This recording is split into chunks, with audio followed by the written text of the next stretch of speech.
Hello and welcome to the GZERO World Podcast. This is where you can find extended versions of my conversations on public television. I'm Ian Bremmer, and it's been about a week since the Trump administration greenlit a dramatic U.S. military operation that captured Venezuelan strongman Nicolás Maduro and his wife in Caracas, bringing them back to New York City. The raid itself was a striking demonstration of American power. The intelligence, coordination, and execution involved make clear that this was an operation only the United States could have carried out. There's also little international sympathy for a dictator whose rule collapsed Venezuela into a failed state and produced a refugee crisis larger than Syria's after its civil war. What comes next is far less certain. How does the United States run, as Trump says, a country of 30 million people, even temporarily? Will acting President Delcy Rodriguez, a longtime Maduro ally, actually follow Washington's lead? And will Venezuela and its powerful military accept that arrangement? The balance of power, of course, favors Washington. Politically, this operation was a major win for Donald Trump, a president under pressure at home who has now shown he can act decisively abroad without allies, without large-scale strikes, and without losing a single American troop. Trump has framed this moment in terms of raw power, openly embracing what he calls the Dawn Row Doctrine and signaling that American dominance in its sphere of influence will not be questioned. This is the law of the jungle, where the biggest stick sets the rules and others adjust accordingly. And it's a message being heard well beyond Caracas, from Latin America to Europe. Joining me with the latest reactions from Capitol Hill is the Democratic Senator from Arizona, Ruben Gallego. And later, I'll be discussing this unprecedented new chapter of American foreign policy with Stanford University's Frank Fukuyama.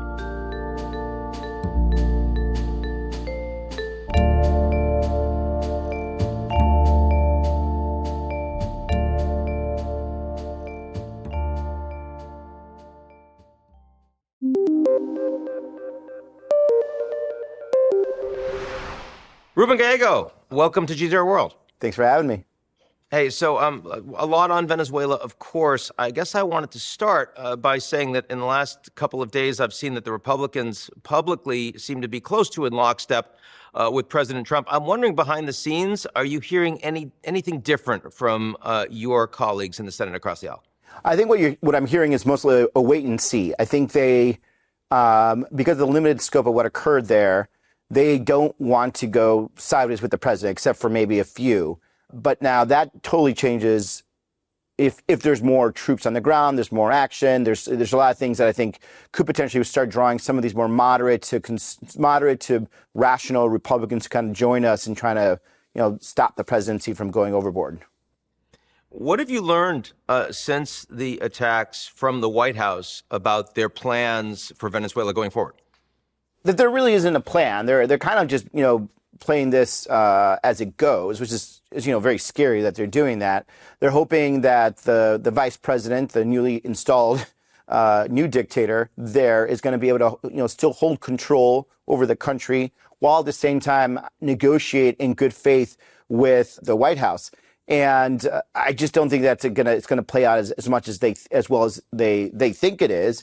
But at the end of the day, I think the Venezuelan diaspora is going to be very disappointed by what occurred. And really the American public themselves, they just don't really understand what's happening here and aren't being supportive of a fairly successful military action. So, in the near term, it would seem that, the military, you're not going to take out the military. So even if you want to move towards a democratically elected government, that is going to take time. I guess what I'm wondering is, Marco Rubio, a former colleague of yours in the Senate, someone that obviously understands the Venezuelan diaspora well, someone who would support someone like Maria Machado, does not want Venezuela to be a dictatorship. How do you think, do you have any sense in how he navigates this? Because that's clearly not the top priority for President Trump. Right. And generally speaking, the White House kind of dealing with them both on foreign policy issue and even some domestic policy issue when it comes to immigration. There are a couple of real divisions over there. And some of those divisions kind of break down between isolationists and kind of, more people towards the Marco Rubio bent, the kind of Stephen Miller world versus Stephen Miller, J.D. Vance world versus a couple more of like the Lutniks and kind of traditional mainstream Republicans. And I think what's happening right now is that they're both fighting for the president's ear. They're both trying to basically curry favor with him, and the outcome would be entirely different versus, I think, Stephen Miller cares about power and holding power and thinks that, in my opinion, that the more important thing is if there is a puppet there, that then the White House has more control, that he's more likely to actually recommend that the current dictator stays versus Marco Rubio, who does understand both the local domestic political pressure, which is you have a lot of Southern Floridians going to be really mad if they traded one autocrat for another autocrat. And two, that at the end of the day, all it is doing is going to plunder the economy of Venezuela. And so that's why there is no movement happening right now. That's why you have all these mixed messages coming out of the White House, because they don't actually know what they're doing yet. And they're trying to find some level of equilibrium, at least to start moving forward. But I don't think we're going to see a real move or path coming anytime soon. Now, the United States clearly does have a level of leverage, both because the military operation was quite successful. They were willing to deploy it, and it's not going anywhere anytime soon, not to mention the power imbalances and the fact that Venezuela, didn't get any support from their friends in Russia and China and Iran, Hezbollah, you name it, right? So, given all of that, what are the things you think the Trump administration should do? What should they be prioritizing in the next weeks and months, maybe to turn this into something that could be more sustainable? If I was in the Trump administration, I was an rational actor trying to find a good outcome, I would be trying to put together a path forward into a stable democracy, calling for elections at a time certain, release of prisoners in the meantime to show a level of respect to the path that you are going to send, assurances. The many political prisoners that are in place right now. Exactly. Yeah. Release political prisoners to prove that you're willing to go down that road. Some level of reform when it comes to economic reform.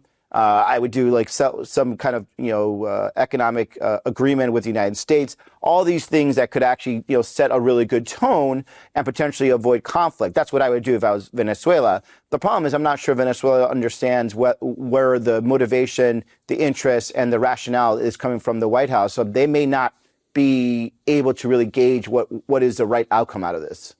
And any plans for a bipartisan Senate efforts, both in terms of the legislative front in Washington and also potentially any trips going down to the region? So we're certainly going to be looking at using the war powers resolutions to do a couple of votes this week regarding both war in Venezuela, even the boat strikes, something that I authored for the Caribbean region. I think there will probably be some quotas that go down to the region, but obviously not to Venezuela. As well as right now, we're also focusing, unfortunately, on Greenland, something that we didn't think we had to take as serious, but there clearly is something happening at the White House. And after we saw what happened in Venezuela, we can't really take any chances that these guys are going to do something really crazy there. And Denmark, they do feel a little frozen out right now. Not only because Trump, Stephen Miller, others are saying that, all options are on the table and they want sovereignty, they want to have Greenland, but also because they've sort of frozen out the Danes in terms of direct diplomacy. So what do you think needs to happen here? What can the Senate do? And again, is this a bipartisan effort? Is this an area that you think the Republicans really do see as kind of a red line that Trump should not cross? I am actually working on legislation right now, both to limit the amount of money, like any money that can be used federally to invade Greenland through our appropriations process. We're putting together war powers resolutions, basically trying to stop us from going into Greenland. We're currently talking to the government of Denmark as senators. This is more on the Democratic side. The other two efforts actually are bipartisan to really make sure they understand that this is not a popular position. And we have heard Republicans publicly state that they don't want to see Greenland being invaded. Now, the most important thing is for us to have a unified focus as the Senate to make sure we send that message to the White House so they don't just kind of run roughshod over this and thinking that there's going to be automatic support for such a crazy thing. And otherwise, just as we think about the region and this Donroe Doctrine, both allies, friends, Mexico, Colombia, that are concerned about their sovereignty and what the U.S. might do unilaterally against narco cartels there, drug infrastructure, as well as adversaries like Cuba and Nicaragua. Anything you want to add? Well, look, I think it's important for me, especially with my Colombian heritage and Mexican heritage. I'm certainly doing outreach to both countries to make sure they understand that, the position that the president's taking is not a position that is shared by the whole government, especially the Senate. I hope that some of them will also calibrate what they do themselves, because the president is very sensitive, as we've noticed. And some movements or ill-timed comments can really trigger potentially some very caustic reactions. So just the kind of personal connections, communications are what we're going to continue doing, and then of course, again, anything else we can find within the power of us as a Senate to restrict the executive, we're going to have to do it, and we want to do it. Senator Ruben Gallego, thanks so much for joining us today. Thanks for having me.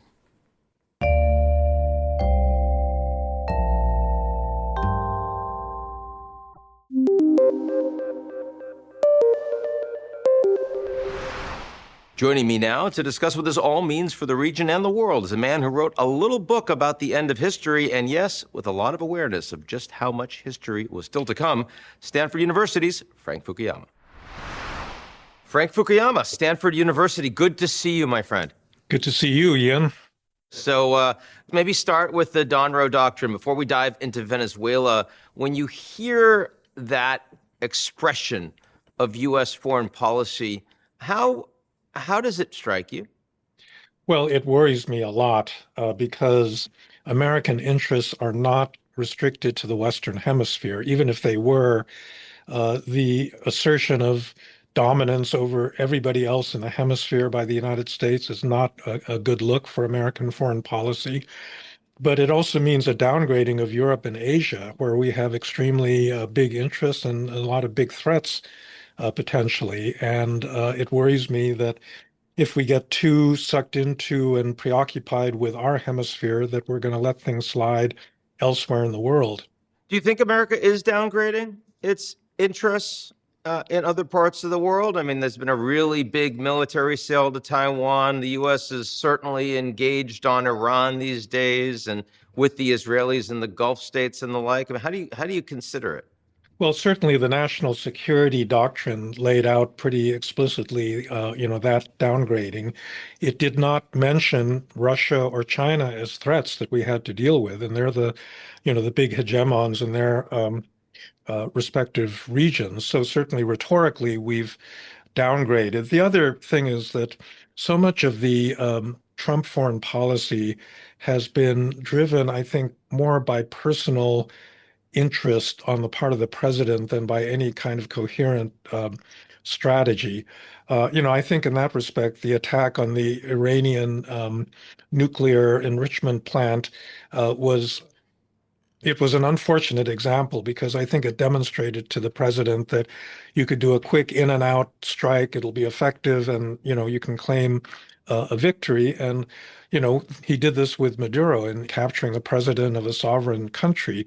But when you go to Ukraine or Taiwan or other parts of the world where there may be instability, you're not going to have a one and done, kind of operation. These are really serious. And from everything I see about this president, he's not prepared to get into a serious, protracted, costly military engagement with another peer superpower. So I think that's important to keep in mind. When you see what happened in Venezuela, I mean, the one and done approach, in the sense that it's not boots on the ground, it's not regime change, it's not an effort to create a new government made in America's image.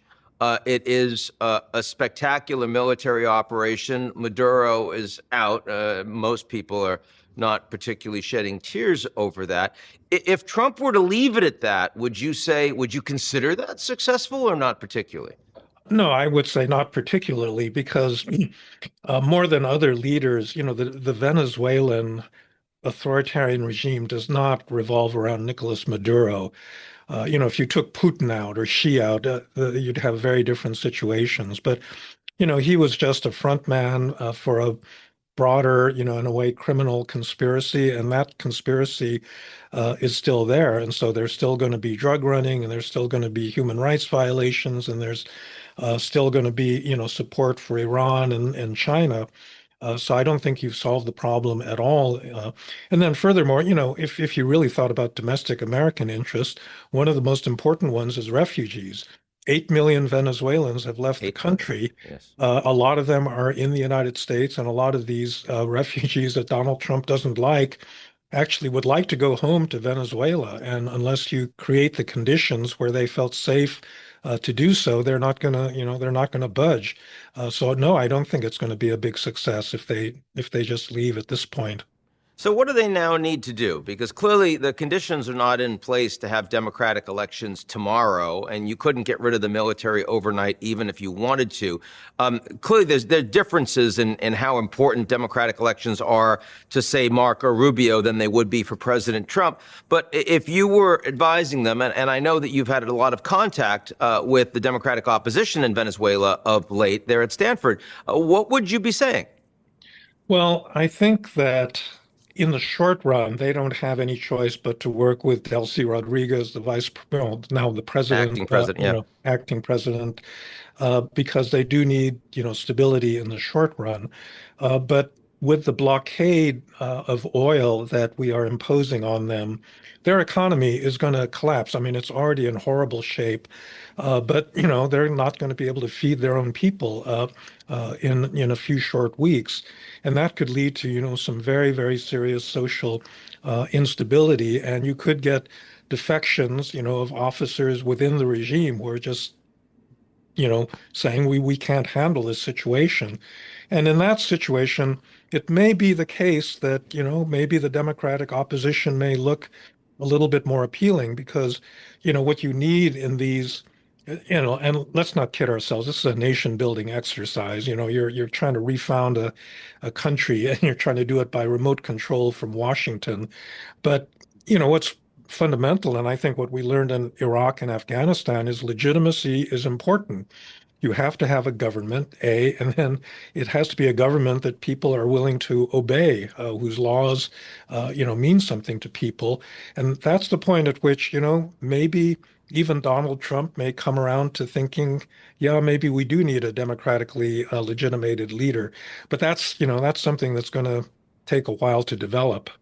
That's a power sharing environment, and it's not going to happen tomorrow. What are the early steps? If Marco Rubio now, he's got his success, he's Secretary of State and National Security Advisor, he cares. He's got constituents there in Florida that really want these emigres to be able to go back home. They want to be able to invest in this country. They also want a legitimate democracy. I mean, that is what the Venezuelans in the United States want. What are the things that he might be able to do? What should he press President Trump for over the course of the next couple of months? Yeah, I think one of the things we've learned in many countries around the world is that being an opposition group, even a well-organized one in civil society, a democratic opposition group, does not prepare you for governing.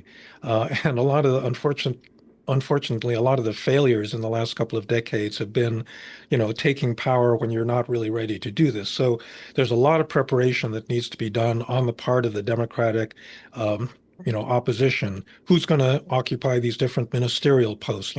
How are they going to structure economic policy? There's a lot of work of that sort.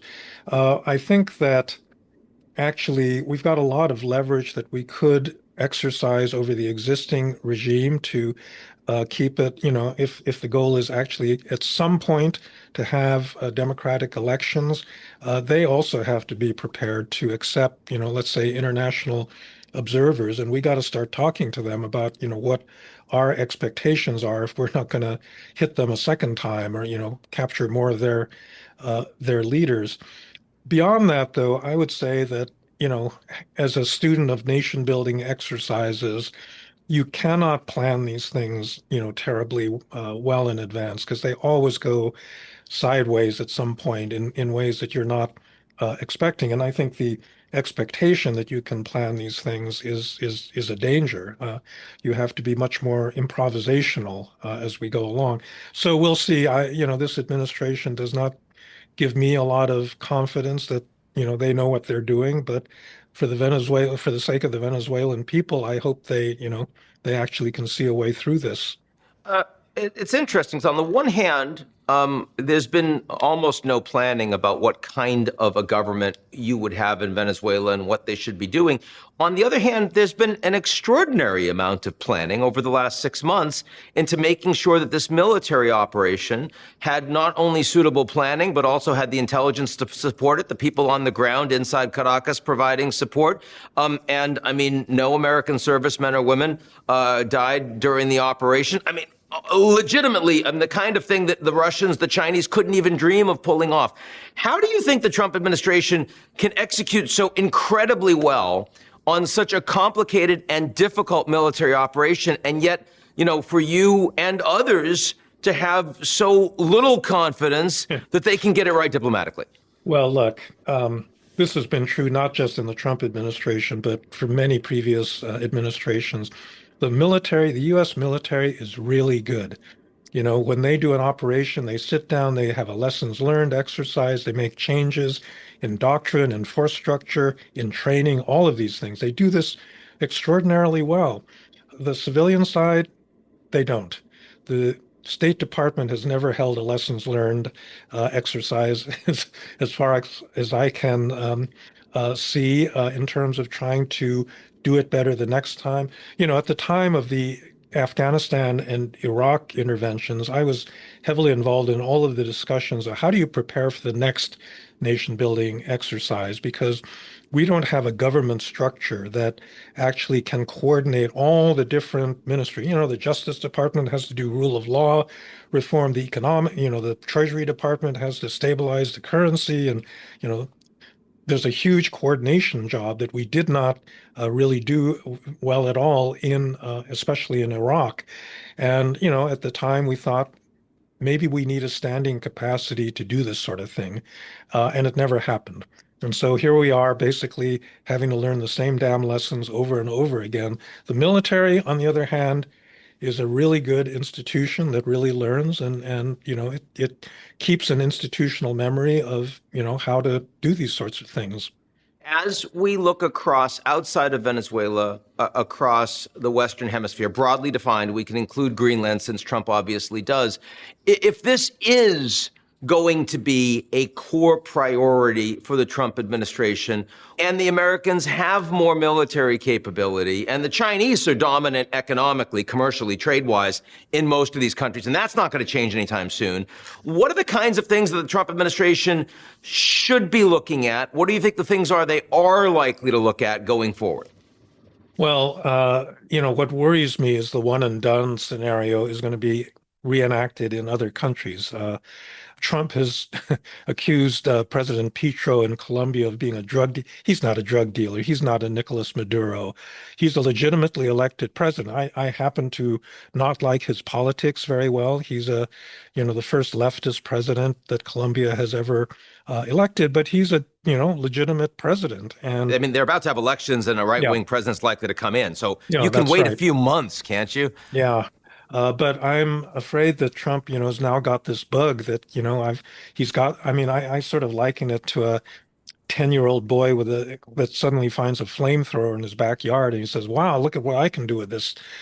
So he's now got this instrument that he can use, and there are really very few things restraining him. So I hope that they're not seriously thinking of doing anything, to Colombia. I suspect that they may launch some strikes on, narco gang encampments, cocaine processing plants all over the jungles of Colombia or in Mexico. Hopefully, it will not go beyond that. And if it doesn't go beyond that, I think, we may be able to get through this period, without too much upsetting, the broader politics of the region. And of course, when you talk about Marco Rubio, his interests are not primarily Colombia and Mexico. His interests are primarily Cuba. Yeah. And that has been a regime that has bedeviled a succession of American presidents, Democrat and Republican, efforts to open up towards the Cuban government have failed, mostly prevented by the Cuban government itself. What do you think is the possibility there for the United States? Well, it's interesting. So Cuba has gone through an interesting evolution. It used to be an ideologically driven communist country under Fidel Castro. His brother, Raúl, continued that for a while, I think less charismatically. But it's basically turned into a kind of criminal organization because all of these security people, of whom there are many in Cuba, have now gotten into the business themselves of narco trafficking, of extortion, of various sorts of criminal activities. And so I don't think it's a regime that can be defined by ideology.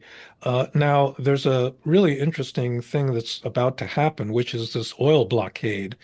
We are preventing Venezuela from exporting oil, and Cuba is, completely dependent on Venezuelan oil. And so their economy, I think the Venezuelan economy is on its way to collapse, and the Cuban economy may collapse very seriously. And this might be the first time that you're going to see a real crack in the regime where, that security apparatus really has got its back to the wall and really isn't going to have very many options. If that were to happen, is there a likelihood of a Cuban refugee crisis suddenly spiking in the U.S. as well? A lot closer to the U.S. than Venezuela. Yeah, well, definitely. I mean, both Venezuela and Cuba, if they both fall into this kind of economic chaos, are going to send, lots of refugees all over the region, but Cuba, to the United States just because of the proximity. So does that mean if you're the Americans, you should be more concerned about what happens if the Cuban economy collapses, or more excited about the idea that you can really bring this government to its knees and force a transition?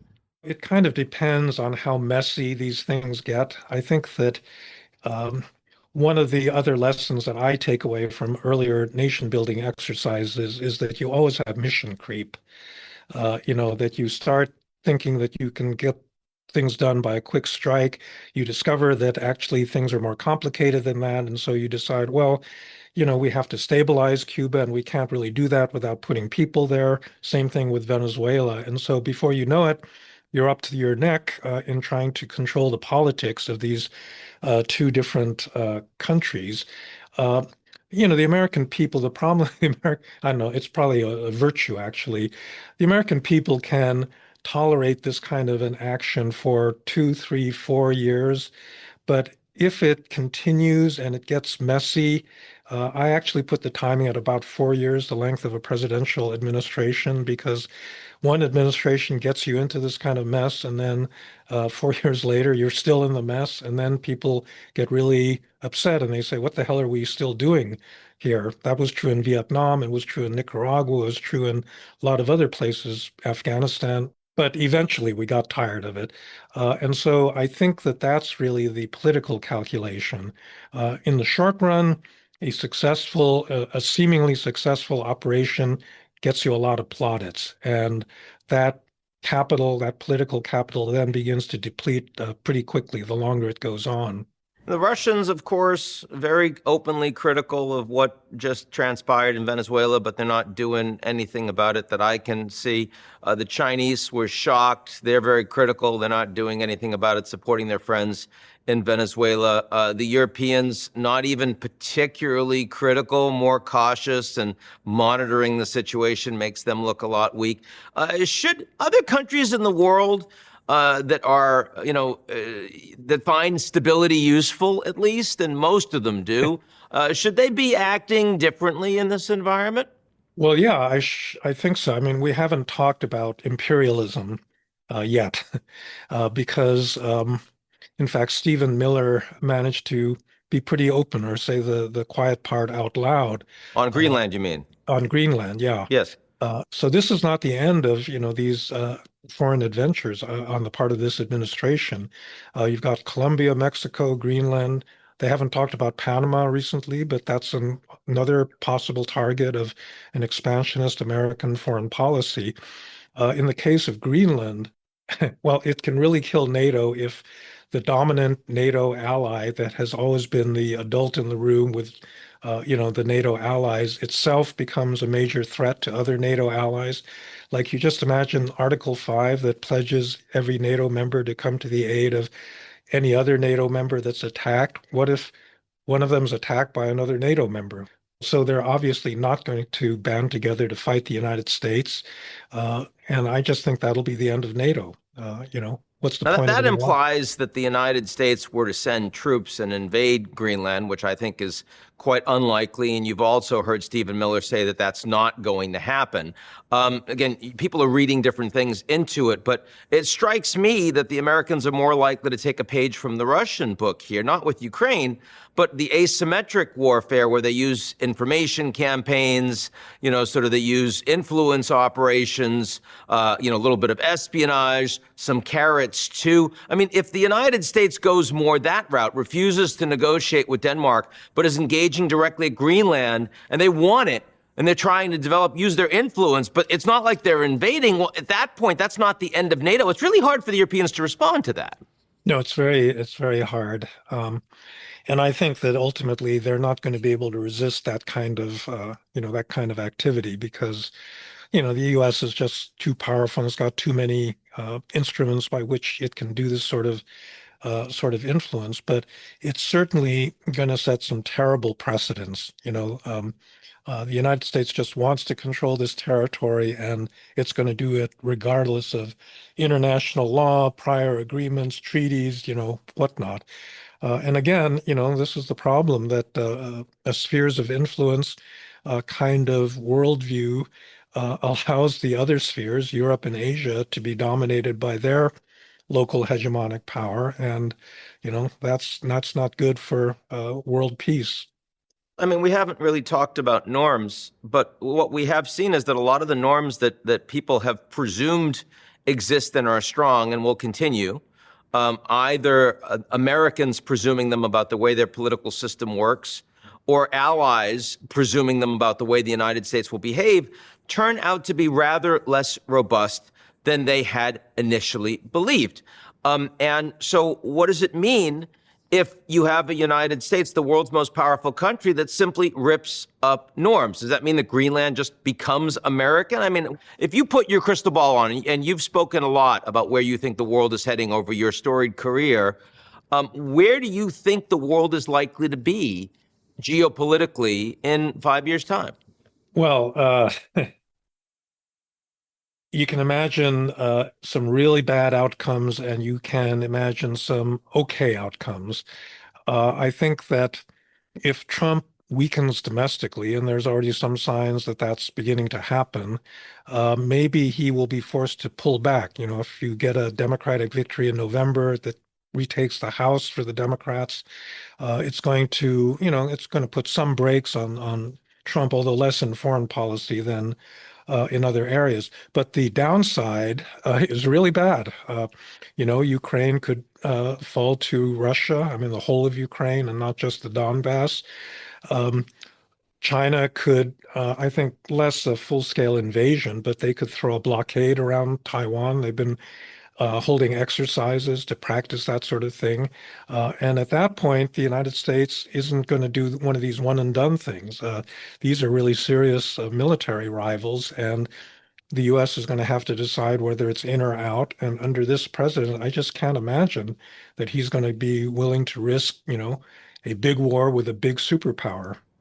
So you're saying that the Chinese and the Russians have greater optionality in this environment?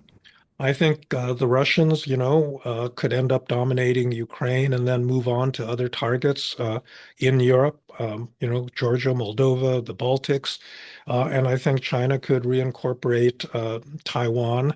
And then, as I think they've been aiming at for some time, be the dominant power in East Asia and force the other American allies like Korea and Japan to toe the line. So we take one moment and just look back on the first year of the Trump administration. What do you think that they have learned that is different from the first time around? How much do you contrast the U.S. in the world in 2026 with what you did at the end of the first Trump administration? Well, I think they learned a lot of unfortunate lessons.